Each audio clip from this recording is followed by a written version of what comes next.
Hi, my name is Sharon, and I'm here today offering you a very short practice on Yin Yoga. What is Yin Yoga? You may wonder. Yin Yoga comes from inspiration from the Taoist tradition, where the world is looked at as yin and yang, yin being a little quieter, subtle, gentle, dark, cool, intuitive, introspective, where yang is a little more active, dynamic, flowing, repetitive, muscular in nature. So we need both. It's not like you only want to do yin or yang, right? We need to find balance.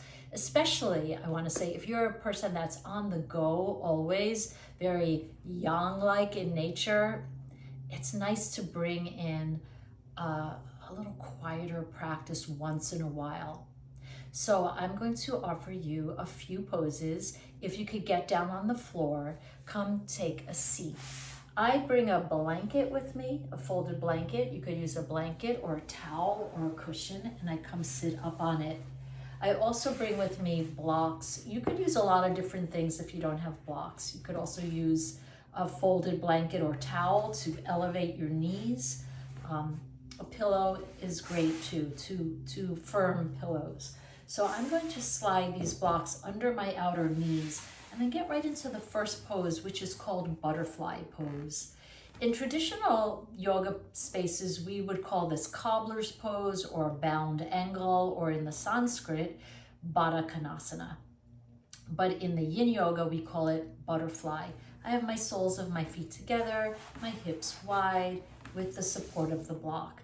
And what's different, before I get into the pose, what's really different in Yin is that we hold the pose for about 3 to 5 minutes traditionally or typically. I'm only going to hold it for about a minute for the sake of this video.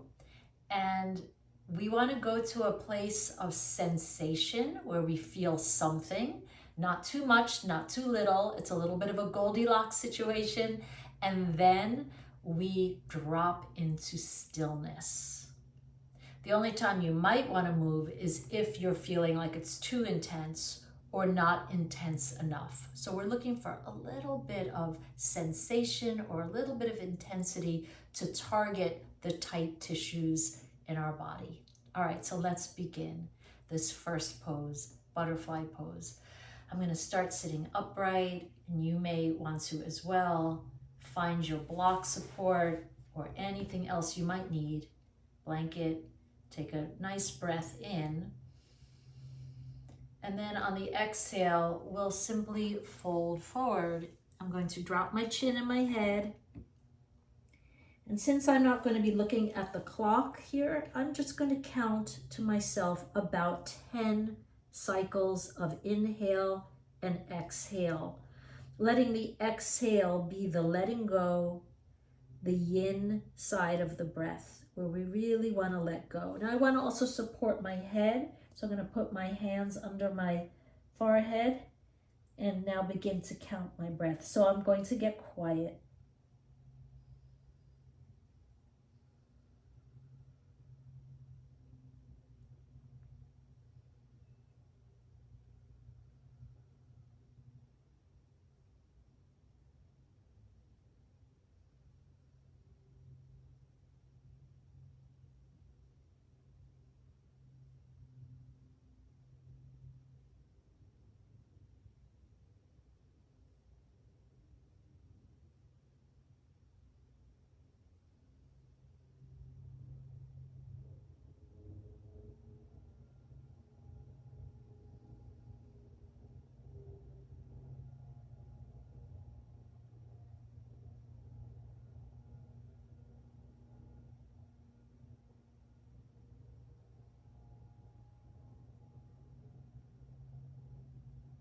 Then I'm going to slowly come on up after my 10th breath.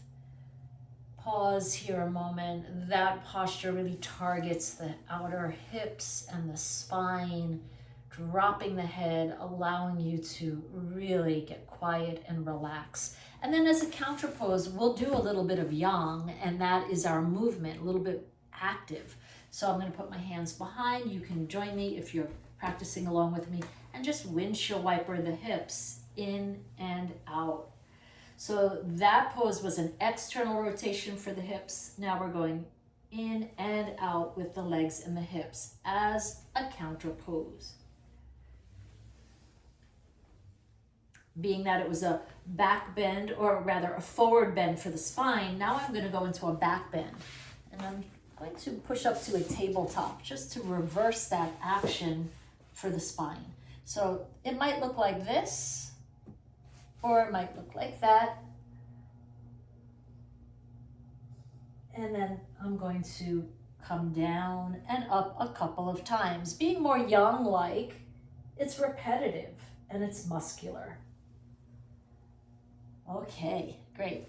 So I'm going to do another pose with you, demonstrate, or please feel free to join me.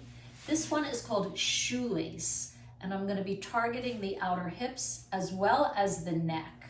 So in shoelace, I'm going to show you two options. I'm going to take one leg and cross it on over, and the bottom leg is going to cross back.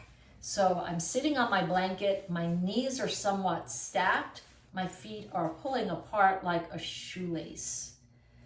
That's a lot. I feel a lot of sensation in my outer hips, and rather than trying to push or force or move through it in any repetitive way, I'm just feeling the slow, gentle heat from the pose, a little bit of simmering heat. And if I want to go into the neck stretch, what I'm going to do is walk my fingers over to the side and then just drop my head, my ear towards the shoulder, taking the other arm behind the back. And that's it. I'm going in very sort of gently. I'm not going to my deepest expression of the pose at all. That's one of the things with yin. We're not trying to go there quickly. Over time, it's almost as you could imagine an ice cube melting. So I'm going to stay here as well, just for 5 breaths for the sake of this video, so you get the idea and you can practice on your own.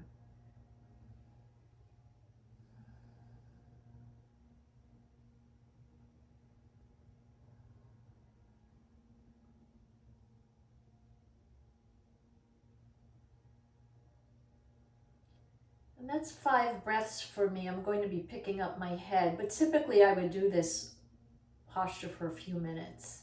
I'm going to release that arm and then pick up the head. As a counter pose, I'm just going to turn my head and neck in a more repetitive, yang-like, muscular way. Good. And then I'm going to lean back on my hands, and uncross those legs. It's not uncommon to feel a little older, like you want to groan when you come out of the poses, but then I'm just swishing my feet back and forth here. You can see like that. Then later, I tend to feel so much more space in that fascia or connective tissue in my body. It really opens up a lot of range of motion and mobility. All right, so I'm going to do the other side. I'm going to now slide this leg under and this leg over for the shoelace.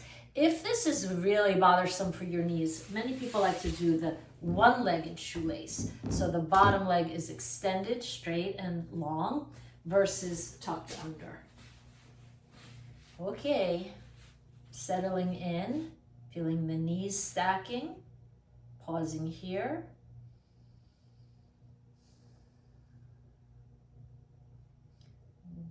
Dropping into just body awareness. Now I'm going to go to the other side with the head.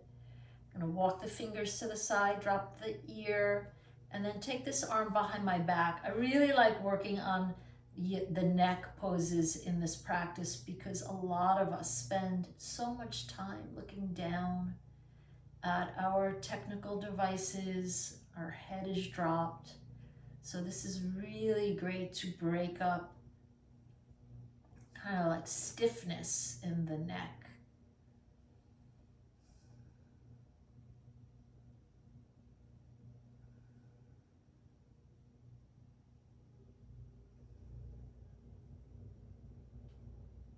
And over time, I really feel this kind of gentle but firm pulling.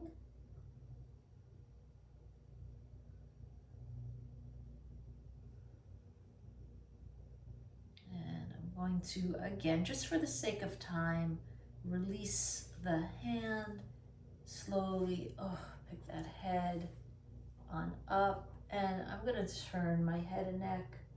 Whoa, I feel a lot there.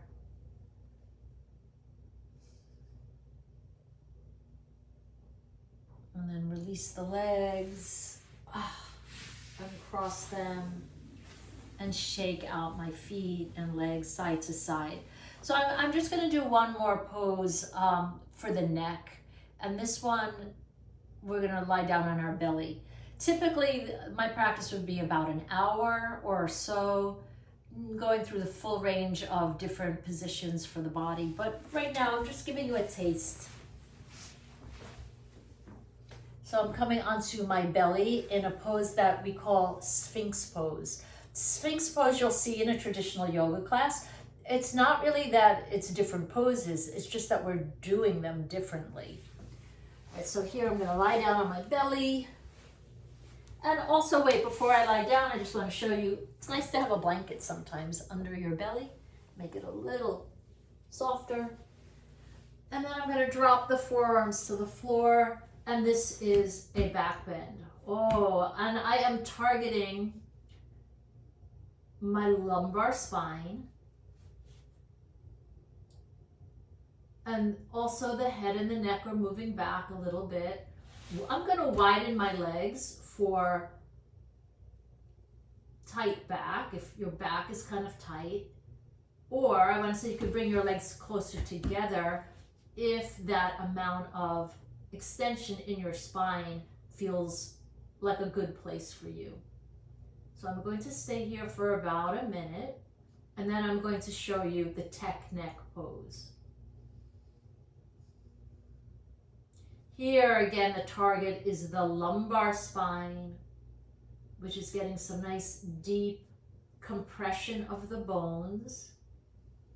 But because I'm not cranking into it or moving vigorously, it's pretty safe to give the bones some stimulation and pressure.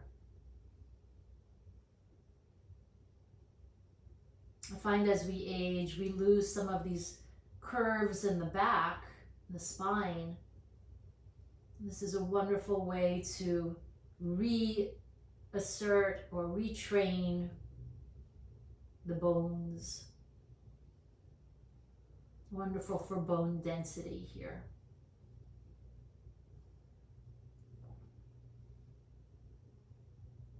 Okay, I'm going to come down and release. Drop the forehead. Take a few moments just to reset your spine. You may want to bend your knees and swish your hips back and forth. And breathe a little deeper into your belly on the floor.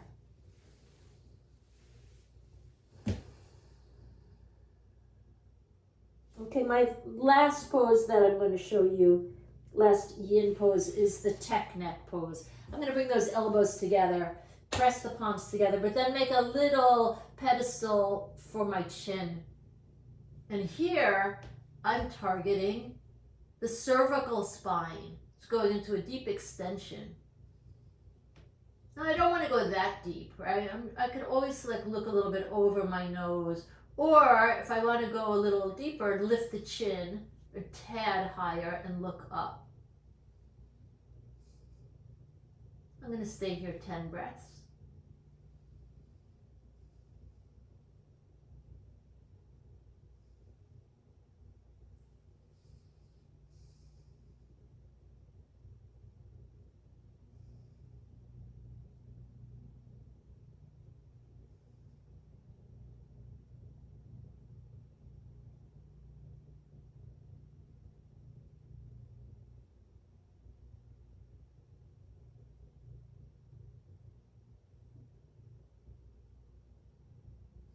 That's my 10th breath. So I'm going to now drop my forehead back to the floor, to my hands actually, and just let the neck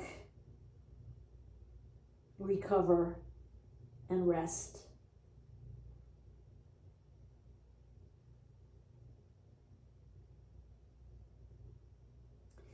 Okay, I'm gonna say goodbye. I hope you found this helpful and interesting. Reach out, let me know if you have any questions, and until next time, thanks again for watching.